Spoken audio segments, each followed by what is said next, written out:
Bismillahirrahmanirrahim. Assalamualaikum warahmatullahi wabarakatuh. Selamat malam. Shalom, Om Swastiastu, Namo Buddhaya, Rahayu Rahayu. Saudara-saudara yang saya hormati, Ketua Majelis Permusyawaratan Rakyat Republik Indonesia, Saudara Ahmad Muzani, Ketua Dewan Perwakilan Daerah Republik Indonesia, Saudara Sultan Najamuddin, Ketua Mahkamah Agung Republik Indonesia, Profesor Dr. Sunarto,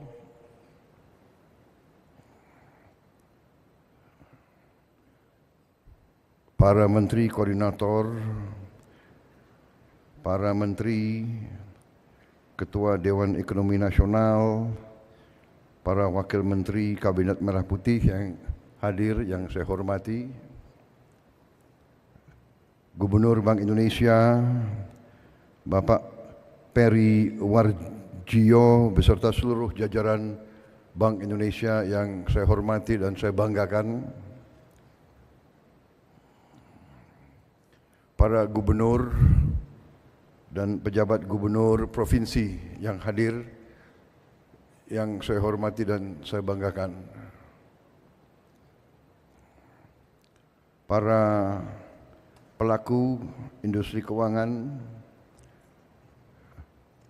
pelaku ekonomi, serta tamu undangan yang hadir, yang saya hormati dan saya banggakan. Terima kasih atas undangan, yang juga para duta besar yang hadir, negara-negara sahabat, Your Excellency, ambassadors from friendly countries. I see our good brother from the United Arab Emirates. I just came from Abu Dhabi. Thank you very much. Saudara-saudara sekalian, terima kasih atas undangan ini. Saya diundang walaupun secara mendadak. Memang kita harus siap didadak setiap saat.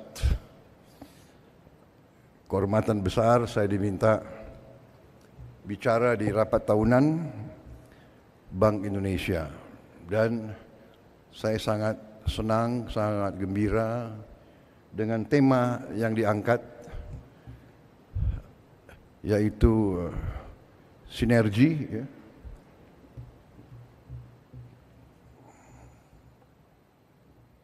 Sinergi memperkuat stabilitas dan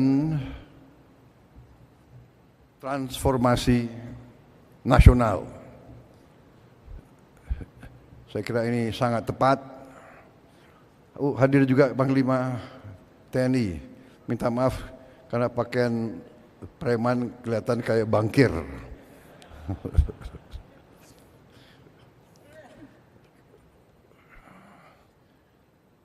Kapolri hadir nggak, Kapolri? Oh, Kapolri. Waduh, waduh. Kalau ada Panglima TNI, Kapolri, saya merasa aman. Jadi saudara-saudara, saya sangat senang dengan tema ini. Memang inilah kunci daripada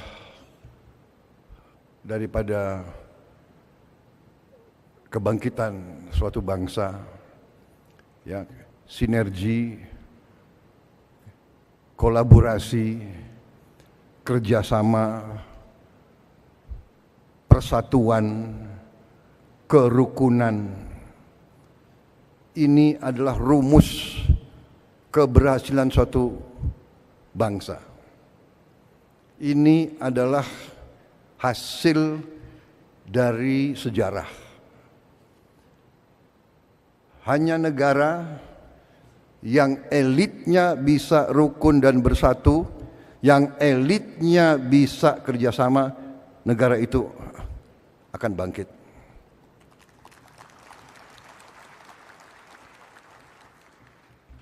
Jadi saya kira kalau sudah temanya seperti ini, tidak perlu saya banyak kasih pengarahan lagi.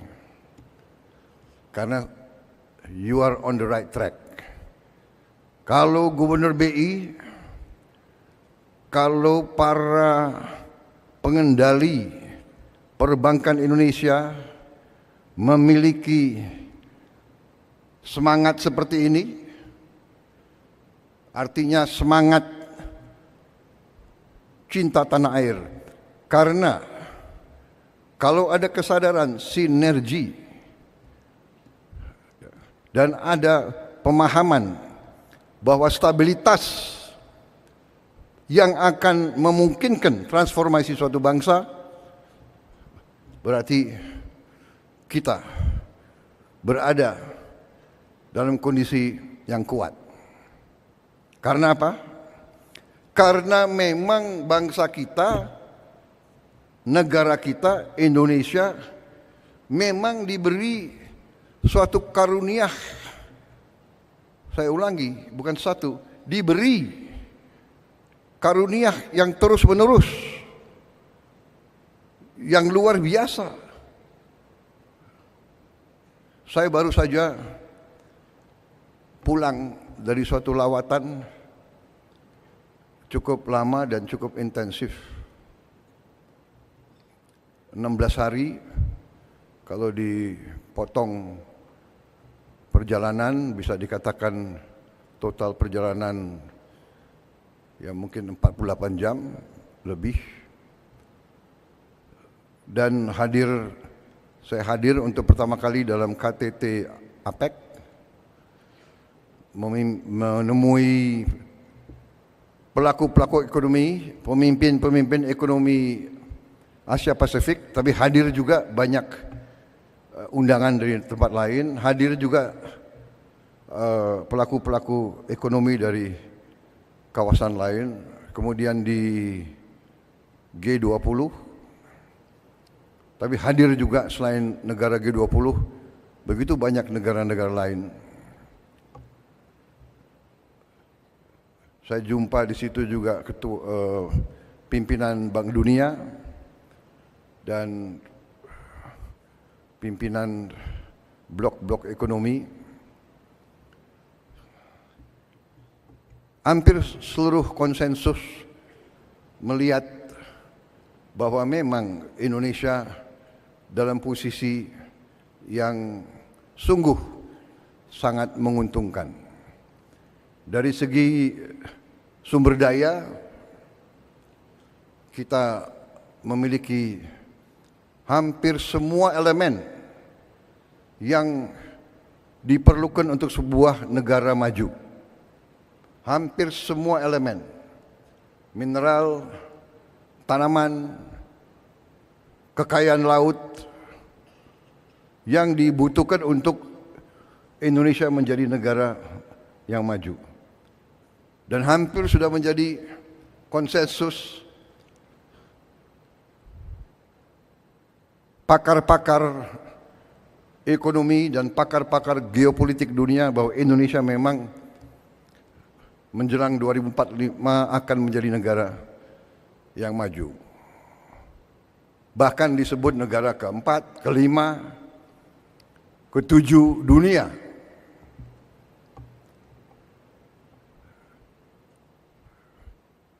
Kita faham kekayaan kita.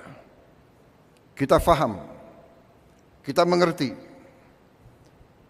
Tapi banyak di antara kita yang sesungguhnya tidak menyadari apa efek, apa impact daripada kepemilikan kita terhadap sumber-sumber daya tersebut. Sumber daya dan mineral-mineral kritis yang dikatakan critical minerals yang dibutuhkan untuk negara industri teknologi tinggi. Karena itu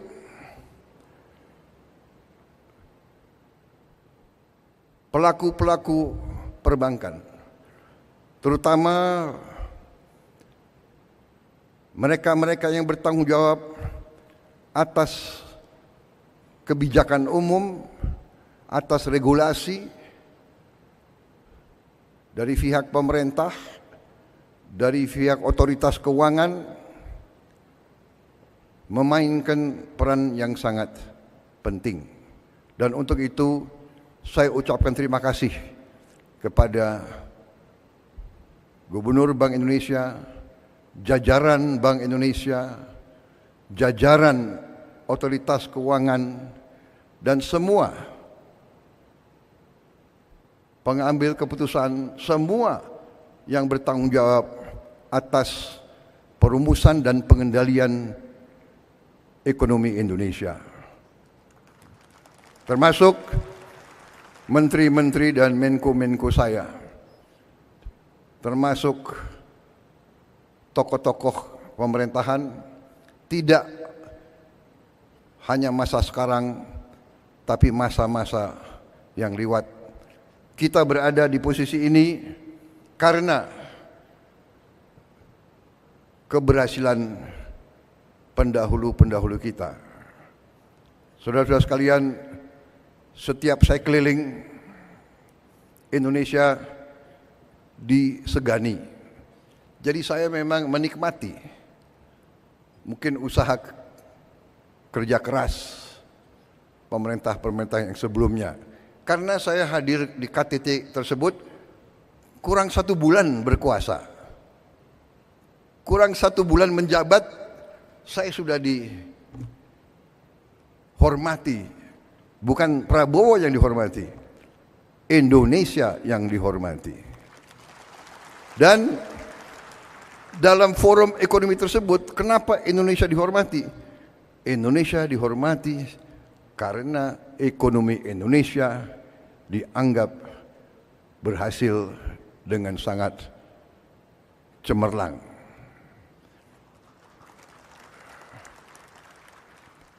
Jangan terlalu sering tepuk tangan. Kampanye udah selesai. Jadi saudara-saudara, benar, ini serius. Saya tuh merasa sampai karena mereka begitu melihat ke Indonesia, negara-negara Amerika Latin, negara-negara Afrika, semua sekarang minta diundang ke Indonesia. Bulan Januari Presiden Angola minta ke Indonesia. Bulan Februari Presiden Kongo, Democratic Republic of Congo, Felix Tshisekedi, temannya Pak Luhut, minta ke sini.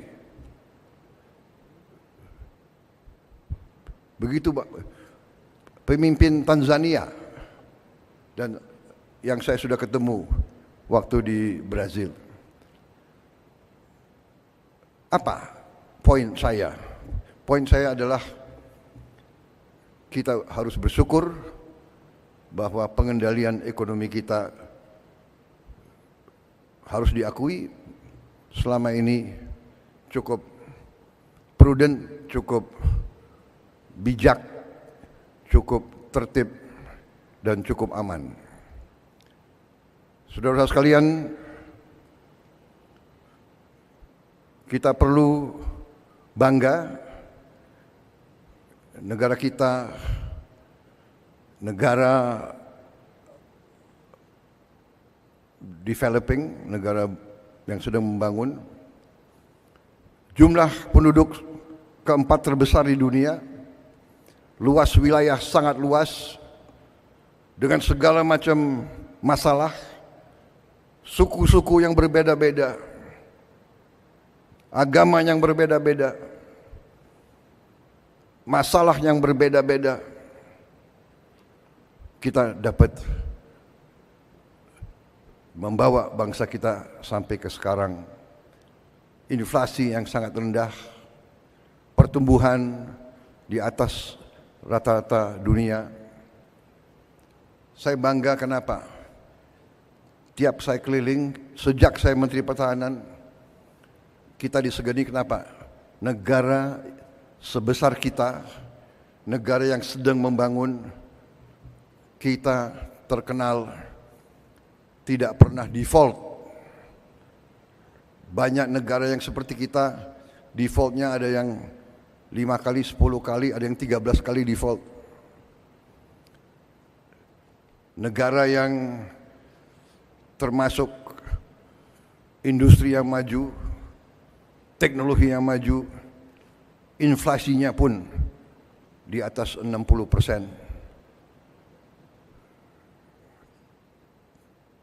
Ketidakstabilan ekonomi di banyak negara-negara itu membuat situasi kita, situasi yang patut kita syukuri, bukan untuk kita euforia, bukan untuk kita lengah, justru untuk kita semakin hati-hati. Indonesia berada dalam posisi yang perlu kita jaga bersama, karena kondisi geopolitik dunia sedang dalam keadaan yang cukup peka dan cukup bisa dikatakan penuh ketidakpastian. Tapi kalau kita lihat perkembangan akhir-akhir ini, memang ada peningkatan ketegangan di Ukraina,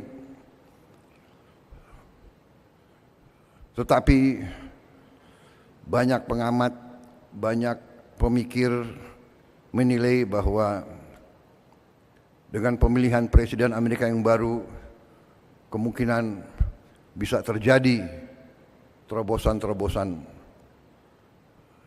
yang positif. Di Timur Tengah pun, dengan adanya gencatan senjata di Lebanon, membawa ke arah yang lebih positif.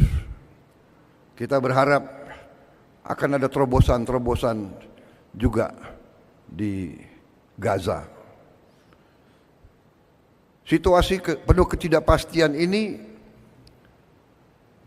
mengharuskan kita untuk selalu waspada, selalu hati-hati. Tapi saya bersyukur bahwa suasana secara garis besar di Republik Indonesia ini cukup tenang dan cukup kondusif. Baru saja kita selesai pilkada kabupaten dan provinsi di seluruh Indonesia, puluhan provinsi, ratusan kabupaten kota. Syukur alhamdulillah berjalan dengan tenang, dengan damai. Untuk itu juga saya ucapkan terima kasih kepada semua pihak yang telah bekerja keras. Dan ini menandakan terjadi suatu kematangan, terjadi suatu proses pendewasaan dalam bermasyarakat, bernegara, berpolitik. Bahwa pergantian politik, pergantian kepala daerah itu menjadi hal yang biasa. Bahwa kita bisa ganti pemimpin dengan damai melalui kotak suara. Walaupun mungkin kita belum puas, harus kita perbaiki. Benar. Tetapi terjadi menurut pendapat saya dan keyakinan saya suatu proses pendewasaan. Yang menang biasa-biasa saja, jangan euforia. Yang kalah biasa-biasa saja. Yang penting kalau menang bekerja untuk seluruhnya, kalau kalah mendukung yang menang untuk seluruhnya, untuk seluruh rakyat Indonesia. Saya kira itu pesan yang ingin saya sampaikan kepada masyarakat keuangan. Anda memainkan peran yang penting. Anda mengelola uang rakyat Indonesia. Kita harus jaga uang rakyat. Kita harus bijak. Kita harus bertanggung jawab. Karena ini adalah darah dan keringat rakyat Indonesia. Darah dan keringat ratusan juta rakyat Indonesia yang bekerja sangat keras. Dan kita di ibu kota ini sekarang, di tempat yang baik ini sekarang, kita adalah penerima amanah. Kita adalah penerima mandat semua. Kami di bidang politik adalah penerima mandat politik. Saudara-saudara di lembaga-lembaga keuangan adalah penerima mandat perekonomian. Saudara-saudara memegang kekayaan rakyat Indonesia. Saudara-saudara diberi kepercayaan, trust, credibility, itu adalah di pundak saudara-saudara. Tugas dan tanggung jawab saudara tidak ringan. Saudara-saudara sekalian, keuangan adalah bagian yang sangat vital daripada kedaulatan dan kemerdekaan suatu bangsa.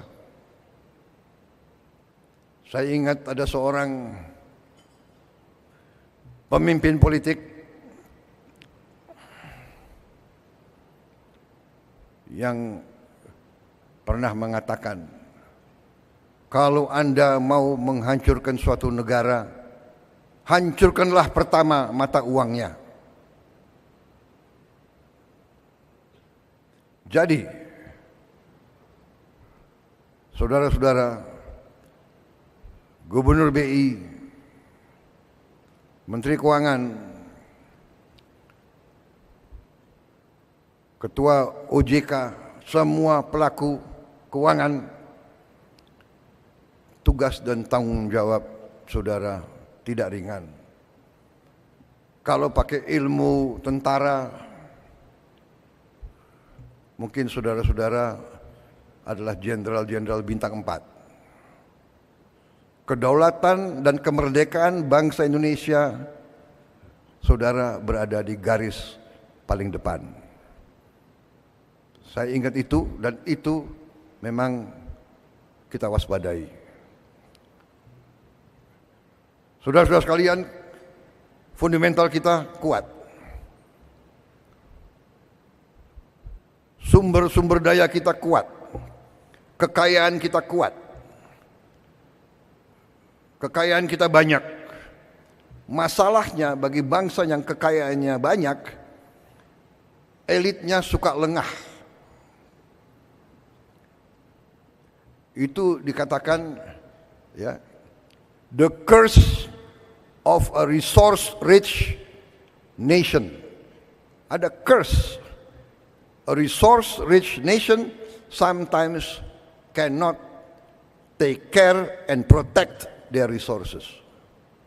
Kemudian terjadi sikap complacent, sikap puas diri, sikap lengah. Dengan kelengahan, dengan ketidakwaspadaan, terjadi kebocoran-kebocoran yang tidak perlu terjadi. Saudara-saudara sekalian, saya kira secara garis besar itu yang ingin saya sampaikan. Tugas Gubernur BI, seluruh jajaran BI tidak ringan.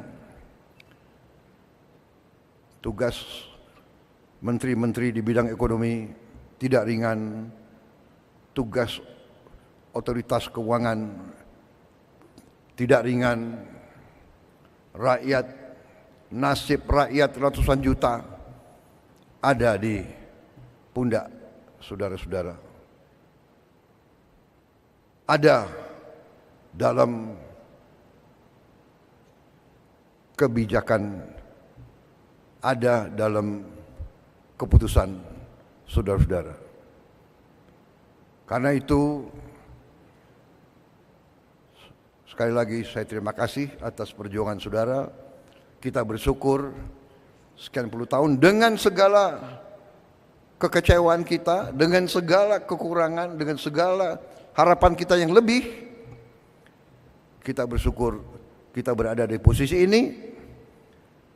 Kita harus lebih tertib, harus lebih waspada, akan kita atur, akan kita kurangi hal yang tidak benar. Ya, kita harus bertekad menciptakan pemerintah yang bersih, karena di mana-mana pemerintah bersih, clean government, clean governance, itu yang menjamin kemakmuran. Clean government, pemerintah bersih, pemerintah efisien yang bisa nanti terus menjaga dan mengelola kekayaan negara. Saudara-saudara adalah benteng terdepan. Atas nama pemerintah Indonesia, saya ucapkan terima kasih kepada semua pelaku-pelaku keuangan. Jagalah kepercayaan rakyat, berbuatlah yang terbaik, berfikirlah yang terbaik untuk keselamatan dan kebaikan masa depan bangsa Indonesia. Memang sengaja arahan-arahan saya sudah disiapkan pointers, sekian persen ini, sekian persen itu. Saya kira saudara lebih mengerti hal-hal seperti itu. Saya menyampaikan garis besar, saya menyampaikan tonggak-tonggak, saya menyampaikan harapan rakyat, saya menyampaikan suasana dan situasi umum yang kita hadapi. Saya percaya saudara akan menjaga kepercayaan itu. Saya percaya di hatimu semua, di hati semua pelaku, di hati semua pengambil keputusan, di hati tadi saya katakan panglima-panglima di bidang ekonomi. Saya percaya dan yakin di dalam hatimu merah putih, di dalam hatimu cinta tanah air. Saya percaya itu. Mari kita bersama sinergi semua unsur di semua bidang dengan semua keahliannya. Kita harus bekerja sebagai satu kesatuan. Bersama-sama kita akan berhasil. Saya yakin itu. Kita akan mencapai apa yang kita harapkan, apa yang kita cita-citakan. We can do it and we will do it. Dan saya percaya saudara-saudara, saya merasakan sekarang 1 bulan saya memimpin kabinet. Kabinet saya sekarang bekerja sebagai satu tim yang sangat luar biasa, sangat baik. 1 bulan, saya nggak tahu bulan-bulan yang akan datang. Tapi saya merasakan kompak. Saya merasakan ini kayak tim sepak bola. Semua bekerja. Sampai dikatakan bahwa dalam kabinet kita sekarang tidak ada hari merah. Kita bekerja setiap saat yang dibutuhkan. Saya kira itu dari saya. Selamat berjuang bangsa dan rakyat Indonesia. Percaya sama kalian. Berbuatlah terbaik. Selamat berjuang. Selesai. Merdeka. Terima kasih. Wassalamualaikum warahmatullahi wabarakatuh. Shalom, Om Santi, Santi, Santi Om, nama budaya selesai dan terima kasih.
Kami haturkan terima kasih kepada Presiden Republik Indonesia yang telah berkenan hadir dan memberikan arahan untuk kita semua.